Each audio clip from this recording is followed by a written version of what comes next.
भगवते वासुदेवाय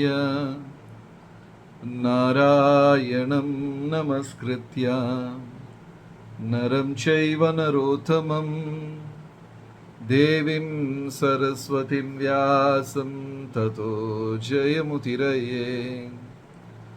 हे कृष्ण करुणा सिन्धो दीनबन्धो जगत्पते गोपेश गोपिका कान्त राधा कान्त नमोस्तुते। तप्त काञ्चन गौरांगी राधे वृन्दावनेश्वरी वृषभानुसुते देवी प्रणमामि हरिप्रिये। जय श्री कृष्ण चैतन्य प्रभु नित्यानंद श्री अद्वैत गदाधर श्रीवासदि गौर भक्त वृंदा। हरे कृष्णा कृष्ण कृष्ण हरे हरे हरे राम राम राम हरे हरे। அனைத்து பக்தர்களுக்கும் என் மிக பணிவான வணக்கம். ஸ்ரீமத் பாகவதம் முதல் காண்டம். அதுல முனிவர்களெல்லாம் அந்த சுகமுனிவருக்கும் பரீட்சித்து மன்னருக்கும் நடக்கக்கூடிய உரையாடலுக்கு எல்லாரும் சேரறாங்க. ரொம்ப அழகான பகுதி பாகவதத்துல. ஆயிரக்கணக்கான முனிவர்கள், துறவிகள், முமுக்ஷுபிகி, மோட்சத்தை மட்டுமே எதிர்பார்க்கக்கூடியவர்கள் அந்த இடத்துல கூடுறாங்க. ஏன்னா பரீட்சித்து மன்னருக்கு சாபம் கிடைத்து விட்டது. சில நாட்களில் தன்னுடைய உயிரை துறந்து விடுவார். அப்ப அவருக்கு கடைசியாக சில கேள்விகள் இருக்கிறது. பரமார்த்தத்தை பற்றி, வாழ்க்கையின் மெய்ஞானத்தை பற்றி சில கேள்விகள் இருக்கிறது. அதுக்கு பதில் சொல்லுவதற்கு ரொம்ப தகுதி பெற்ற சுகமுனிவர் வந்திருக்கிறார். அந்த உரையாடல் நஷ்டப்பற்றக்கூடாது என்று சொல்லி முனிவர்கள் ஆவலுடன் விருப்பத்துடன் வந்திருக்கிறாங்க. அதுதான் பெரிய விஷயம். சாதாரண மனிதர்கள் வரலங்க. 16,000 துறவிகள் தான் அங்க அந்த கங்கையின் கரையில ஒன்றாக கூடியிருக்கிறார். அதுல குடும்பஸ்தர்கள், பெண்கள், குழந்தைகளே கிடையாது. அத்தனை பேரும் துறவிகள் தான். ஏன்னா இந்த உரையாடலை நம்ம விட்டுறக்கூடாது, ரொம்ப முக்கியமான உரையாடல் அப்படின்னு சொல்லி எல்லாருமே கேட்க வந்திருக்காங்க. நமக்கும் அந்த ஒரு ஆவல் இருக்கு. அதை சரியாக பயன்படுத்தலைன்னா அது என்ன ஆயிரும்னா வதந்திகளை கேட்கும் ஒரு விருப்பமாக மாறிவிடும். என்னாச்சுன்னு தெரியுமா? அந்த வீட்டுல இது நடந்தது, இவருக்கு இப்படி நடந்தது, அந்த அரசியல்வாதிக்கு இது நடந்தது, சினிமா நட்சத்திரத்திற்கு இது நடந்தது அப்படின்னா மனிதர்களுக்கு அது தெரிந்து கொள்வதற்கு பெரிய விருப்பம். அதைத்தான் வியாபாரமாக எல்லா டிவி, ரேடியோ, பேப்பர், அந்த துறைகள் எல்லாம் அதைத்தான் வியாபாரமாக செய்து கொண்டிருக்கிறது. மற்றவர்களுக்கு என்ன நிகழ்ந்தது என்று கேட்கக்கூடிய விருப்பம் எல்லா மனிதர்களுக்கும் உண்டு. அதுவும் என்ன உள்ளுக்குள்ள ஆசைனா, மற்றவர்கள் வாழ்க்கையில் வெற்றி பெற்றதை பற்றி நம்ம கேட்கறதுக்கு விருப்பம் கிடையாது. அவங்க வாழ்க்கையில நடந்த தோல்விகளை கேட்பதற்கு தான் விருப்பம். என்ன தோல்விகள் நடந்தது, எவ்வளவு கஷ்டப்பட்டாங்க, அங்க வீட்டுல என்ன தவறுகள் நடந்தது, என்ன துரோகம் நடந்தது, அதை கேட்கத்தான் மனிதர்களுக்கு விருப்பம். ஆனா இந்த குணம் எங்கிருந்து வருது? ஆன்மீக தத்துவங்கள், ஆத்ம தத்துவம், ஆன்மீக செய்திகளை கேட்கக்கூடிய விருப்பம் ஆன்மாவுக்கு இருக்கிறது. ஆனா பௌதீக உலகத்தில் அது தவறான இடத்துல பயன்படுத்த ஆரம்பிச்சிட்டோம். பாகவதத்துல கோபிகைகள் சொல்றாங்க, உங்களுடைய கதைகள் தான் எங்கள் உயிர் என்று சொல்லுகிறார். தவ கதாமிருதம் தப்த ஜீவனம், உங்க கதா அமிர்தம் தான், அமுதம் தான் எங்களுக்கு உயிர். எவ்வளவுக்கு பகவானுடைய கதைகளை கேட்க அந்த விருப்பத்தை வளர்த்தி கொள்ள நம்ம முயற்சி செய்யறோமோ அந்த அளவுக்கு மனம் லௌகீக விஷயத்துல போகாது. ஆனா இல்லைன்னா என்ன நடக்கும்? மனசு பூரா லௌகீகமா அவங்க வீட்டுல என்ன நடந்தது, இங்க என்ன தவறு நடந்தது, அது எப்படி நடந்தது, இது எப்படி நடந்தது. ஒரு ஆன்மீக குரு ஒரு மனிதர்கிட்ட சொல்றாரு, அவர் நிறைய மது அருந்துவார், குடிச்சு குடிச்சு ரொம்ப மோசமான நிலைமையில இருக்கிறார். உடனே மருத்துவர் ஆன்மீகவாதி சொல்றாரு, ஏப்பா குடிக்காத, நீ இப்படியே தினந்தோறும் குடிச்சேன்னா நீ நரகத்துக்கு போயிருவ. உடனே அந்த மது வருந்துற சொல்ற அந்த குடிகாரன் சொல்றான் ஆன்மீக குரு கிட்ட, குருநாதா, எங்க அப்பாவும் எப்பவுமே குடிப்பாரு, அவரும் கண்டிப்பா நரகத்துக்கு தான் போயிருப்பார். எங்க தாத்தாவும் குடிப்பாரு டெய்லி, அவரும் நரகத்துக்கு தான் ஏன் போவாரு. எங்க சித்தப்பா மாமா குடும்பத்துல எல்லாருமே குடிப்பாங்க, எல்லாரும் நரகத்துக்கு போவாங்க. அப்ப எங்க சொந்தக்காரங்க பூரா அங்கதான் இருக்காங்களா, அப்படின்னா நானும் போயிடுறேன் அப்படின்னா. சரி எது தவறு எது என்று வேறுபாடு கூட அறியாத உலகம் மனிதர்கள். பகவானை பற்றி எந்த அளவுக்கு கேட்டுக்கிட்டே இருக்கிறாங்களோ அந்த அளவுக்கு அவங்களுக்கு பகவானுடைய தலைப்புகள், செய்திகள், லீலைகள் இதுல நாட்டம் அதிகமாக இருக்கும். அதுல நாட்டம் வந்துருச்சுன்னா பௌதீகமான பிடி குறைந்து விடும். அப்ப இங்க சுகமுனிவரும் பரீட்சித்து மன்னரும் கங்கை கரையில் பேசிக்கிறாங்கன்னு தெரிஞ்ச உடனே ஆயிரக்கணக்கான முனிவர்கள் அங்க வந்திருக்காங்க. ஏன்னா இந்த தலைப்பு முக்கியம். இப்போ நான் ஒரு சின்னதா ஒரு கேள்வி கேட்கிறேன். நம்ம எல்லாருமே லௌகீகமான வாழ்க்கை வாழ்ந்து கொண்டுதான் இருக்கிறோம். சிலர் ஓய்வு பெற்றவர்கள், சிலர் வேலைக்கு போய் கொண்டிருக்கிறார்கள், சிலர் வியாபார துறைகளில் இருக்கிறார்கள், பணம் சம்பாதிக்கிறார்கள், மருத்துவர்களாக இருக்கிறார்கள், ஆசிரியர்களாக இருக்கிறார்கள், திருமணம் செய்து கொண்டார்கள், குழந்தை குட்டி பேர் எல்லாம், கார் இருக்கு, வீடு இருக்கு, எல்லாம் இருக்கு. ஆனா இவ்வளவு நம்மனால சம்பாதிக்க முடிந்தும் நம்மளுடைய வாழ்க்கையில 100% நிம்மதியாக இருக்கிறோமா? அதான் கேள்வி. 100% நம்ம எல்லாருமே நிம்மதியாக இருக்கிறோமா? எவ்வளவு இருந்தாலும் மனிதனுக்கு அந்த நிம்மதி கிடையாது. அது பாகவதம் ரொம்ப எளிமையா சொல்லுது, பகவானுடைய தலைப்பை பேசிக்கொள்ள வேண்டும், பகவானுடைய தலைப்புகளை பற்றி விவாதிக்க வேண்டும், அதை பற்றி அறிந்து கொள்ள வேண்டும், படிக்க வேண்டும், புரிய வேண்டும், உணர வேண்டும். இதை செஞ்சுக்கிட்டாலே போது உண்மையான திருப்தி அங்கிருந்து தான் வருது. பகவானுடைய தலைப்புகளில் இருந்துதான் திருப்தி வருகிறது. ராமாயணம் 2 நாளைக்கு 3 நாளைக்கு முன்னாடி தான் ராமநவமி நடந்தது. ராமாயணத்துல ஒரு அழகான பகுதி. என்ன பகுதி? 2 முறை சீதா பிராட்டியை காட்டுக்கு கொண்டு போனாங்க. முதல் முறை ராவணன் கொண்டு போய் அசோகவனத்துல ஒரு 7-8 மாசம் சிறை கைதியாக வைத்து விட்டார். அசோகவனத்துல கைதியாக வைத்து விட்டார்.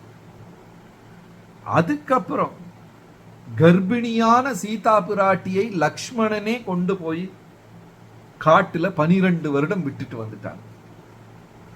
ஏதோ ஒரு வண்ணான் தவறாக பேசினான் என்று சொல்லி 2வது முறை கர்ப்பிணியாக, நிறை மாத கர்ப்பிணியாக இருந்த சீதா பிராட்டியை கொண்டு போய் காட்டுல விட்டாங்க. அங்க வால்மீகி முனிவர் தன்னுடைய ஆசிரமத்துல கொண்டு போய் சீதா பிராட்டியை 12 வருடம் தங்க வைத்தார். அங்க குழந்தைகள், லவகுஷன் என்ற குழந்தைகளும் பிறந்தது. 2 முறை சீதா பிராட்டி வனத்துக்கு, காட்டுக்கு போயிட்டாங்க. முதல் முறை ராவணனிடம் சிறை கைதியாக, 2வது முறை வால்மீகி முனிவரின் ஆசிரமத்துல தஞ்சம் புகுந்து போனாங்க. 2 தடவை போனாங்க. 2 தடவையும் ராமரை விட்டு பிரிந்த விரகம் அவங்கனால தாங்க முடியாத விரகமாக இருந்தது.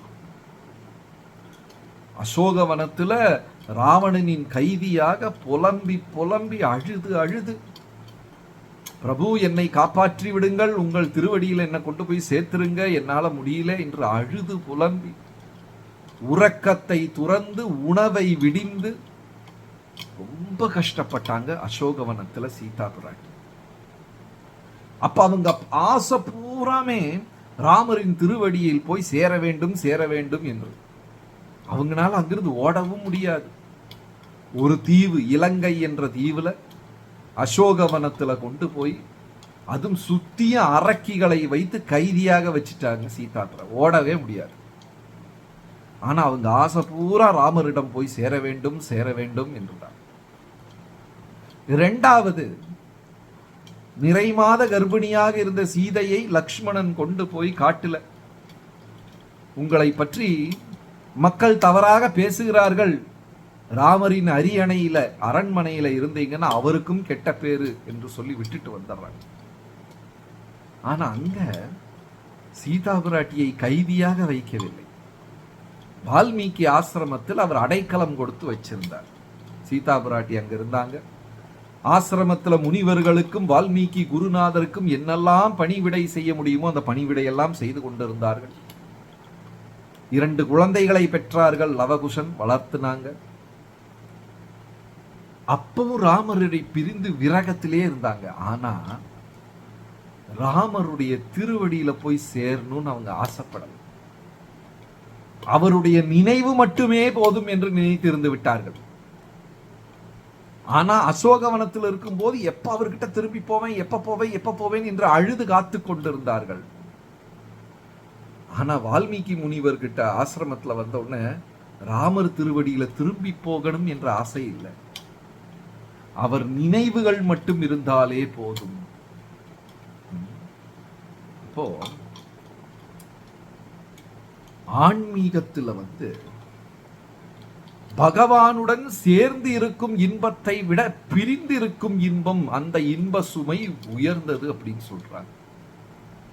12 வருடம் விரகத்தை அனுபவித்தார்கள் சீதா பிராட்டி. பாகவதத்திலும் கோபிகைகள் எல்லாம் அந்த விரகத்துல தான் இருந்தாங்க. பகவானுடைய கதைகள், நினைவுகள் மட்டுமே போதும் என்று ஆச்சாரியர்கள் சொல்லுகிறார். அப்போ இங்க முனிவர்கள் பகவானை பற்றி கேட்க வேண்டும். இந்த தலைப்பு தான் உயர்ந்த தலைப்பு, இந்த தலைப்பு தான் சிறந்த தலைப்பு, இந்த விஷயங்கள் தான் மனிதனுக்கு ஒரு நிம்மதியை தரும். அப்ப கலிகாலத்துல கிருஷ்ணரை பார்க்கணும்னு நம்ம யாருக்கும் ஓடி அங்கெல்லாம் தேட வேண்டிய தேவையே இல்லை. கிருஷ்ணரை பற்றி படிப்பது, கிருஷ்ணரை நினைப்பது, அவருடைய நாம ஜபத்தை செய்வது, இது செஞ்சாலே நம்ம பகவானோட தான் இருக்கிறோம். எந்த வேறுபாடும் கிடையாது. யாரெல்லாம் பகவானை நினைவு கூர்ந்து ஜபம் செய்து கொண்டிருக்கிறார்களோ, யாரெல்லாம் பகவானுடைய புத்தகங்கள் படிக்கிறார்களோ, அவருடைய நினைவாக இருக்கிறார்களோ, அவங்க பகவானோடத்தான் இருந்து கொண்டிருக்கிறார்கள். அது சீதா பிராட்டி ராமாயணத்துல உணர்த்தி விட்டார்கள். நான் பிரியவே இல்லை ராமர் கிட்ட இருந்து. அசோகவனத்தில் இருந்த போது அந்த பிரிவை நான் அனுபவித்தேன். இப்ப நான் பிரியவே இல்லை, அவர் நினைவிலேயே இருந்து கொண்டிருக்கிறேன். நான் இனி திரும்ப போய் அரண்மனையில் அவர் பக்கத்துல உட்கார்ந்தா ஊர் மக்கள் தவறாக பேசுவார்கள். அந்த அவதூறு அவருக்கு கேட்க வேண்டும்.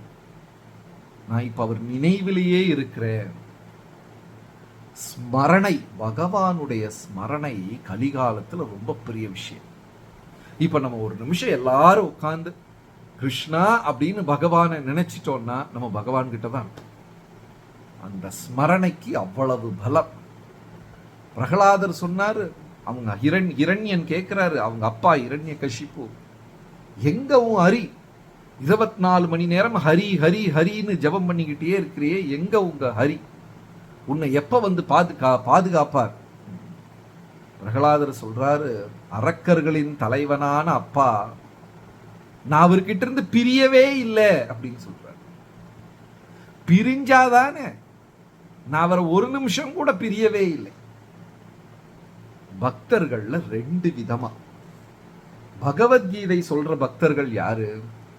மன்மனாபவ மத்பக்தோ மத்யாஜி மாம் நமஸ்குரு மாமை வைஷ்யசி சத்யம் தே பிரதிஜானே பிரியோசிமே.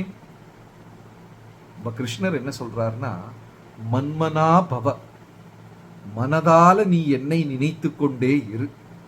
மத் பக்தா, நீ என் பக்தனாக மாறிவிடு. மத்யாஜி, நீ என்னை பூஜை செய்ய ஆரம்பி. மத் நமஸ்குரு, நீ என்னை நமஸ்காரம் பண்ணு, நீ என்னுடனே வாழ்கிறாய் அப்படின்னு சொல்ற. என்னை நினைச்சுக்கோ, என்னை பூஜை செய், என்னை வணங்கு, எனக்கு தொண்டு செய், நீ என் கூடவே இருக்கிற அப்படின்னு பகவான் சொல்றார். ஆனா இதே ஸ்லோகத்தை கிருஷ்ணர் போய் கோபிகைகள் கிட்ட சொன்ன உடனே என்ன சொல்றார் கிருஷ்ணர்? என்னையே நினைத்து கொண்டிரு, என்னையே இது செய். அப்ப கோபிகைகள் சொல்றாங்க, இந்த ஸ்லோகமெல்லாம் இங்க பலிக்காது. ஏன்னா உங்களை மறந்தா தானே நினைக்கிறக்கு இல்லையா? பகவானை பற்றி மறந்தவன் தானே பகவானை நினைக்க வேண்டும். நாங்க மறக்க முடியாம கஷ்டப்பட்டுக்கிட்டு இருக்கிறோம். நாங்க எங்க நினைக்கிறது? நாங்க பகவத்கீதையெல்லாம் தாண்டியாச்சு. லௌகீக வாழ்க்கையில பகவானை மறந்து பௌதீகத்துல இருக்கிறவர்கள் தான் பகவானை நினைக்க வேண்டும்.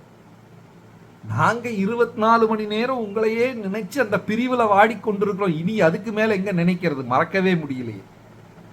கோபிகைகளின் நிலை வேற. அந்த நம்மெல்லாம் ஆரம்ப நிலையில இருக்கிறோம். அதனால எவ்வளவு அதிகமாக நம்ம மனதில் பகவானை பற்றிய செய்திகள், தலைப்புகள் இதை நிறைக்க முடியுமோ அந்த அளவுக்கு நம்ம நிறைச்சுக்கணும். விட்டுட்டோம் தேவையில்லாத விஷயங்கள். ஏன்னா ஒரு நாளைக்கு நம்ம புலன்களுக்கு அப்படியே செய்திகள் வந்துகிட்டே இருக்கு. அங்க இது நடந்தது, இவருக்கு அது நடந்தது, அவருக்கு இது நடந்தது. ஒரு நிமிஷம் நம்ம விட்டோம்னா நம்ம மனசுக்குள்ள தேவையற்ற பல விஷயங்களை கொண்டு வந்து சேர்த்து விடுகிறார்கள். அப்ப அங்க பேச்சுவார்த்தை நடக்குது. அந்த பேச்சுவார்த்தையில எல்லா துறவிகளும் சேர்ந்திருக்கிறாங்க. அடுத்த ஸ்லோகத்துல என்னன்னா பெரிய பட்டியல். யார் அந்த துறவிகள்? நாரதர், வியாசர், பெரிய பெரிய மகா துறவிகள், சப்த ரிஷிகள், அவங்க தான் வந்திருக்காங்க. சாதாரணக்காரங்க கிடையாது. இந்த தலைப்பை கேட்பதற்காக அவங்க எல்லாம் வந்திருக்காங்க. 2 கைகளையும் கூப்பி அப்படியே வணங்கிக் கொண்டே பரீட்சித்து மன்னர் அவர்களுக்கெல்லாம் மரியாதை செய்து கொண்டிருந்தார். துறவிகள்லாம் ஆயிரக்கணக்கா அங்க கூடுறாங்க இந்த பேச்சுவார்த்தையை கேட்கிற. எழுந்து நின்றுச்சு 2 கையையும் வணங்கி கொண்டு அந்த துறவிகளை எல்லாம் இது பண்றார். ஏன்னா உங்களுடைய ஆசி இருந்தால் மட்டும்தான் ஒரு மனிதனுக்கு இந்த பௌதீக கடல், சம்சார சாகரம், பிறவி பெருங்கடல் என்று சொல்லுகிறார்கள், அந்த பிறவி பெருங்கடலை தாண்ட முடியும் அப்படின்னு அவர் நிற்கிறார். அதுக்கப்புறம் சுகமுனிவர்கிட்ட சொல்றாரு, நாங்க எங்க குடும்பத்துல பெரிய பெரிய ராஜ ரிஷி மன்னர்கள்லாம் இருந்திருக்கிறாங்க. ஒரே நிமிஷம் அந்த ஸ்லோகா நம்பர் யாராவது சாட் பாக்ஸ்ல போடுறீங்களா? 1 பாகவதம் முதல் காண்டம். ஒரே நிமிஷம் அந்த ஓகே ஓகே பண்ணிருங்க. பாகவதம் முதல் காண்டம் 9 நினைக்கிறேன். ரைட். 1 19 18 சரி, 1 19 18. பிரபஞ்சத்தின் வெவ்வேறு பகுதிகளில் இருந்தும் பின்வரும் மாமுனிவர்கள் அங்கு வந்து சேர்ந்தனர். அத்ரி, சவனர், சரத்வான், அரிஷ்டநேமி, பிருகு, வசிஷ்டர், பராசரர், விஸ்வாமித்ரர், அங்கீரர், பரசுராமர், உதத்தியர், இந்திர. பாருங்களேன், சாதாரண மனிதர்கள் கிடையாது. பரசுராமர் அவர் அவதாரமே. அவரே பகவானுடைய அந்த செய்திகளை கேட்பதற்காக அவர் அங்க நிற்கிறார், உட்கார்ந்திருக்கிறார். பரசுராமர். அப்புறம் யாரு? பராசரர். பராசரர் யாரு? சுகமுனிவர் பேச போறாரு. சுகமுனிவருடைய தந்தையார் வியாசர். அந்த வியாசரின் தந்தையார் பராசரர். இப்ப அங்க பக்கத்திலேயே உங்களுக்கு அந்த படம் இருக்கு பாருங்க. அந்த படத்துல எங்கேயாவது பெண்கள், குழந்தைகள், சாதாரண வியாபாரிகள், மருத்துவர் யாராவது இருக்காங்களா? அந்த படத்துல பாத்தீங்கன்னா பூரா துறவிகள் மட்டும்தான் இருக்கிறாங்க. ஏன்னா அவ்வளவு உயர்ந்த ஒரு தலைப்பை பற்றி பேச போகிறார்கள். அடுத்த ஸ்லோகம் மாத்தாஜி, அடுத்த ஸ்லோகம். அந்த மிக உயர்ந்த தலைப்பை பற்றி பேச போகிறார்கள். அங்க அந்த பரீட்சித்து மன்னர் வெவ்வேறு முனிவர்களின் வம்சங்களை மற்றும் பல தேவ ரிஷிகள், ராஜரிஷிகளும் மற்றும் அருணாதயர்கள் எனப்படும் அரச விசேஷ பிரிவை சேர்ந்தவர்களும் அங்கு கூடியிருந்தனர். அவர்கள் அனைவரையும் அவர் சிரம் தாழ்த்தி வணங்கி நன்கு வரவேற்றார். அந்த எளிமை என்று சொல்வது இதயத்திலிருந்து வரணும். ஏன்னா இந்த துறவிகள் மனதால் ஆசைப்பட்டாலே போதும், ஒரு மனிதன் அவனுடைய அனைத்து பிரச்சனையிலிருந்து தப்பிச்சுக்கும். 3 விதமாக நமக்கு மேல இருந்து கருணை வரும். 3 விதமாக கருணை கிடைக்கும். எப்படி? சாதனா சித்தி, கர்ம சித்தி, அதுக்கப்புறம் என்னது, சாதனா, கர்ம, கருணா. 3 விஷயம். ஒன்று, நம்ம பூர்வ ஜென்மத்துல நம்மளுடைய முன் ஜென்மங்கள்ல நிறைய தியாகம் எல்லாம் பண்ணி பகவானுக்கு தொண்டெல்லாம் செஞ்சு சேவைகள் எல்லாம் செஞ்சு தான தர்மங்கள் எல்லாம் செஞ்சு இப்படி இருந்தோம்னா அடுத்த பிறவியில பக்தனாக பிறக்க வாய்ப்பு உண்டு. 2வது, சரி ஜபம் நல்லது என்று தெரிந்து கொண்டு பல்லை கடித்து கொண்டு தினமும் காலையில் எந்திரிச்சு 16 மாலை கவனத்தோட ஜபம் பண்ணி அப்படியெல்லாம் சாதனை, ரொம்ப பலமான சாதனை செய்தால் அவர்களுக்கும் உயர வாய்ப்புண்டு. ஆனா 3வது பிரிவு கருணை. அந்த இறைவனை இதயத்தில் சுமக்கக்கூடிய ஒரு மகாபக்தன் நம்மளை பார்த்து கிருஷ்ணா இவருக்கும் பக்தி கொடு என்று பிரார்த்தனை செய்தாலே போதும், நமக்கு பக்தி கிடைச்சிடும். 3 விதம் பாருங்க. முன் ஜென்மத்துல ரொம்ப நம்ம இதெல்லாம் செஞ்சிருந்தா அதன் காரணமாக இந்த பிறவியில பக்தி கிடைக்கும். 2வது, சாதனைகள், நம்ம ஜபம் தபத்தை ரொம்ப பலமாக செஞ்சால் அதன் காரணமாகவும் பக்தி கிடைக்கும். 3வது, ஒரு மகாபக்தன் நம்மளை பார்த்து கிருஷ்ணா இவருக்கும் பக்தி கொடு என்று பிரார்த்தனை செய்தாலே போதும், நமக்கு பக்தி கிடைச்சிடும். இதுல ஈஸி எது? 1வதா 2வதா 3வதா? 3வது தான் ரொம்ப ரொம்ப ஈஸி. மகாபக்தர்களுக்கு சேவை செய்து அவர்களுடைய என்ன சொல்றது அன்பை பெற்றுக்கொண்டாலே பக்தி கிடைச்சிடும். இதெல்லாம் அறிந்தவர் தான் பரீட்சித்து மன்னர், சாதாரண மனிதர் கிடையாது. இதெல்லாம் அறிந்தவர் பரீட்சித்து மன்னர். அதனால இந்த துறவிகள்லாம் சேர்ந்த உடனே 2 கைகளையும் அப்படியே வணங்கி கொண்டு அவங்களுக்கெல்லாம் மரியாதை செலுத்துகிறார். அப்புறம் சொல்றார், சுகமுனிவரிடம் தன்னை அறிமுகப்படுத்துகிறார். எங்க அப்பா, தாத்தா, மூதாதையர்கள் எல்லாருமே ராஜ ரிஷிகள், சாதாரண மனிதர்கள் கிடையாது. அதாவது வாழ்க்கையில எல்லா துறையிலையுமே தியாகம் என்று ஒன்று உண்டு. மருத்துவர் என்றால் பணத்தை விட அந்த உயிருக்கு முக்கியத்துவம் கொடுக்க வேண்டும்.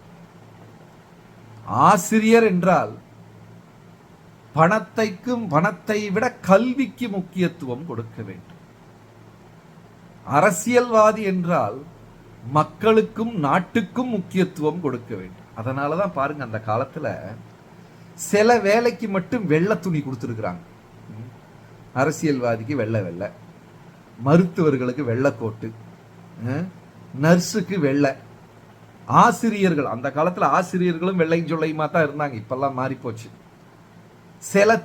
சில வேலைக்கு மட்டுமே வெள்ளையை ஆடை கொடு. ஏன்னா அந்த வேலையில தியாகம் என்ற ஒரு மனப்பான்மை உண்டு. அங்க அவங்க வேலை மட்டும் செய்யல, இனி ஒரு தலைமுறையை வளர்த்தி கொண்டு வருகிறார்கள், பாதுகாக்கிறது. அதே நேரத்தில் ஒரு கார் ரிப்பேர் பண்ற கூடிய வெள்ளை போடணும்னு தேவையில்லை. அவன் இங்க தியாகம் ஒன்றும் பண்ணல. அந்த கார் ரிப்பேர் பண்ணி கொடுக்கறதுனால உலகத்துக்கு பெரிய நன்மையெல்லாம் நடக்க போறதில்லை. ஆனா ஒரு ஆசிரியர் மாணவனுக்கு சொல்லி கொடுக்கும் போது, ஒரு மருத்துவர் சீக்காளியை காப்பாற்றும் பொழுது, ஒரு தாயை காப்பாற்றும் பொழுது உலகத்துக்கு பெரும் நன்மையை செய்கிறார். அப்ப பரீட்சித்து சொல்றார், முனிவர்களே, எங்கள் வம்சத்தில் உள்ளவர்கள், எங்கள் குடும்பத்தில் உள்ளவர்கள் சாதாரணவர்கள் கிடையாது. அவங்க எல்லாருமே ராஜ ரிஷிகள். கடமைக்கு முக்கியத்துவம் கொடுத்தார்கள், நாட்டிற்கு முக்கியத்துவம் கொடுத்தார்கள், மக்களுக்கு முக்கியத்துவம் கொடுத்தார்கள், எல்லாத்துக்கும் மேல பகவானுக்கு முக்கியத்துவம். அப்படிப்பட்ட மன்னர்கள் வம்சத்துல வந்திருக்கிறேன். உங்களை எல்லாம் பார்த்ததும் உங்களுடன் பழகினதும் தன் பெரும் ஆசீர்வாதம், அதே ஒரு அனுக்கிரகம் அருளாக கிடைத்துள்ளது. எனக்கு மரணத்தை பற்றிய கேள்விகள் எனக்கு இருக்கு, அதுக்கு பதில் தாங்கன்னு சொல்லி அவ்வளவு பணிவுடன் கேள்வியை கேட்கிறார். பகவத்கீதையில கிருஷ்ணர் சொல்றார், எப்படி ஒரு உயர்ந்தவர்கள்கிட்ட எப்படி கேள்வி கேட்கணும். தத்வித்தி பிரணிபாத்தேன பரிப்பிரஷ்னேன சேவையா, சேவைகள் செய்து வினயத்துடன் கேள்வி கேட்க வேண்டும். அப்பொழுதுதான் அவங்க இதயத்தில் இருந்து ரகசியமான அந்த பதில் வெளியே வரும். அது என்ன? பகவானை பற்றிய ரகசியங்கள் வெளியே வரும். பாகவதத்தின் மிக அழகான பகுதி. ஹரே கிருஷ்ணா. மறுபடியும் அடுத்த வகுப்புல சந்திக்கலாம். நன்றி, வணக்கம்.